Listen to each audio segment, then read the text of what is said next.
Привітанне, сябры, мяне зовут Яніна, і вы на канале Дзікае паляванне. 12 год турмы Яніне Сазанович. Не так даўно прагучала з вуснаў суддзі Бугук Натальі ва фрунзенскім судзе майго роднага і акупаванага рускамі горада Менску. Як вы зразумелі, гаворка сёння пойдзе пра завочныя суды.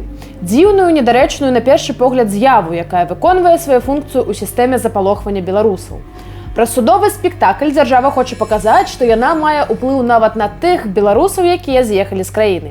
І падкрэсліць, што яна гатовая весці размовы толькі на яе умовах і толькі з прыязнымі ёй людзьмі. Гэта чарговая спроба застрашыць нас з вамі і адвярнуць ад барацьбы як мага больш людзей. Але не тых, хто паглядзіць гэтае відэа да канца. З дзяцінства ўсім вядома, што калі ты заглянеш у вочы пачвары, яна больш не будзе страшнай. Тым больш, што за халоднай машынай гвалта і прымусу хаваюцца жывыя людзі. Яны таксама аплочваюць камуналку, водзяць дзяцей да садку, дапамагаюць бацькам, тэляць сваякам, выходзяць на адпачынак і глядзяць тік-ток. Нават часамі слухаюць музыку, можа. Яны ўпэўнены, што робяць правільныя рэчы, таму што іх праца патрэбная для стабільнага існавання так званай лукашэнкаўскай дзяржавы, якая забяспечвае ім, іх сем'ям, сябрам той узровень жыцця, які яны маюць. Таксама ў іх светапоглядзе існуе меркаванне, што ў нас ніхто не галадае. То бок на іх думку яны працуюць на карысць усім. А іх праца прынасіць ахвяры дзеля бясконцага працягу уласнага камфорту. Машынальна і холадна дэманстраваць гвалт і прымус. Яны разумеюць, што за кожнай ахвярай, за кожным прысудам, за кожным закатаваным стаіць сям'я, сябры, сваякі і калегі. Яны ўпэўненыя ў тым, што запалоханыя прымусам і гвалтам людзі, цытата, не вылезуць з-пад плінтусу. Маці ахвяры не загляне ў вочы маці ката. Яна не будзе палохаць з супакоя, каб не пашкодзіць любімаму чалавеку. Ката і іх асяроддзе будзе жыць звычайным жыццём, а ахвяры ціха цярпець і спадзявацца на міласць катаў. Маці ката будзе ўпэўнена, што яе дзіцятка робіць карысць дзеля яе і краіны. Калі на ўтопе яна сустрэнецца вачыма з матайка закатаванага, не звярне ўвагі. Ці падумае, што да яе звяртаецца дзіўная вар'ятка? У іх ідэальным свеце, магчыма, гэта так, але гэтага не будзе. І мы з камандай працуем дзеля таго, каб усе ведалі твары, імёны і прозвішча амаральных вычварэнцаў, якія адмовіліся разумець, што жыццё і лёс кожнага чалавека – гэта найвышэйшая каштоўнасць. Я не дазволю існаваць іх мары аб камфортным свеце, збудаваным на касцях мёртвых і маўчанні жывых людзей. І вы можете мне ў гэтым дапамагчы. Ставце пад гэтым відэа падабайку, падпісвайцеся на канал і калі вы ўпэўнены ва ўласнай бяспецы, распаўсюджвайце ролік у сацыяльных сетках і сярод сваіх знаёмых. Таксама, калі вам падабаецца тое, што мы робім, вы можете дапамагчы нашай камандзе матэрыяльна. Спасылкі для ахвяраванняў у апісанні. А цяпер да справы. Бугук Наталья Михайловна, 34 гады. Яна разглядала так званую справу чорнай кнігі Беларусі. Але каб атрымаць такі сумнёвы гонар, яна павінна была выслужыцца. Яна зрабіла гэта сотнямі загубленых лёсаў. Менавіта яе рукой былі падпісаныя выракі журналісткам Кацярыне Андрэевай і Дар'е Чульцовай, Сцяпану Чекілёву, Арцёму і Данілу Нікіціных, Ілье Амельчэне, Александру Шевченка, Александру Сенькову і яшчэ шмат каму. Як вам такія дасягненні? Але яна не адзіная. Канвеер завочных судоў працуе на поўную. Далей дзяржава вырашыла адпомсціць спартоўцам. Сапраўднай беларускай зоркі спорту Александры Герасімене і яе паплечніку Александру Апейкіну далі 12 год калоніі. Завочна, конечно же. А зрабіла гэта наша старая, сумна вядомая прафесійная чалавека-ненавісніца Бандаренка Светлана Александровна, 1985 года нараджэння. Перад павышэннем да завочнай суддзі яе лаяльнасць выпрабавалі 10гадовым досведам злачынства супраць беларусаў. Кацярына Барасевіч і Арцём Сарокін толькі двое з сотняў тых, каму яна зламала жыццё. Адметна, што вырасла яна ў сям'і настаўнікаў. Вось такая вось яна савецкая закалка.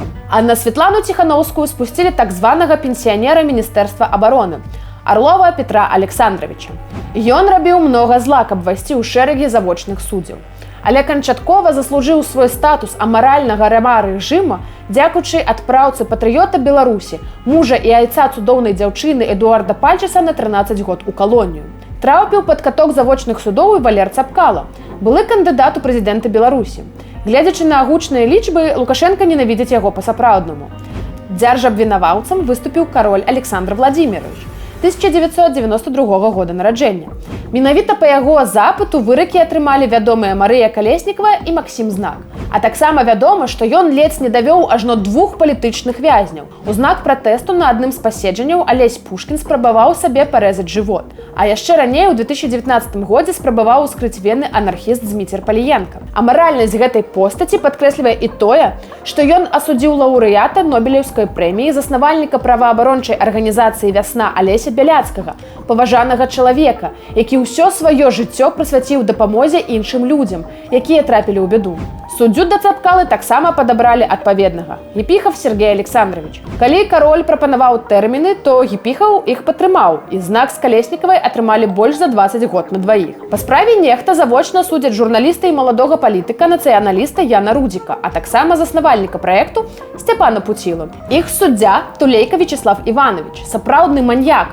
Ён разглядаў справу анарха-партызанаў, а таксама абракаў людзей на смерць праз прысуды смяротнага пакарання. Яго падтрымлівае пракурорша Сокалова Наталья Николаевна.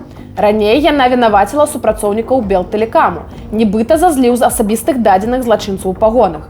А таксама кінула за краты Сафію Сапегу, якую затрымалі пасля пасадкі самалёту Ryanair.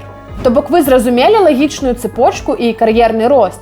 Каб даслужыцца да таго, каб судзіць людзей, якіх ты не бачыў у вочы, ты павінен замарацца цалкам. Але дзеля чаго? У гэтых людзей няма аніякіх асаблівых багаццяў, віл ці палацаў, люксавых аўто. Яны робяць гэта, кіруючыся тэрмінальным канфармізмам і поўнай адсутнасцю эмпатыі. Нават пасля далакушызацыі гэтых людзей нам будзе вельмі цяжка інтэграваць у грамадства. Але магчыма. Адзін з найбольш прыкметных прыкладаў нацыянальнага прымірэння адбыўся ў Паўднёвай Афрыцы ў 1990-х годах пасля канца рэжыму апартэіду. Апартэід быў сістэмай расавага падзелу, якая дыскрымінавала чарнаскурых паўднеафрыканцаў і прывяла да гвалту і прыгнёту. Калі Клерк стаў прэзідэнтам у 1989 годзе, ён пачаў працэс адмены апартэіду і вызвалення лідара барацьбы за правы чалавека Нельсона Мандэлы з турмы. У 1994 годзе Паўднёвая Афрыка правяла першыя свабодныя выбары, у якіх маглі ўдзельнічаць усе грамадзяне, у тым ліку чарнаскурыя, якія да гэтага былі пазбаўленыя гэтага права.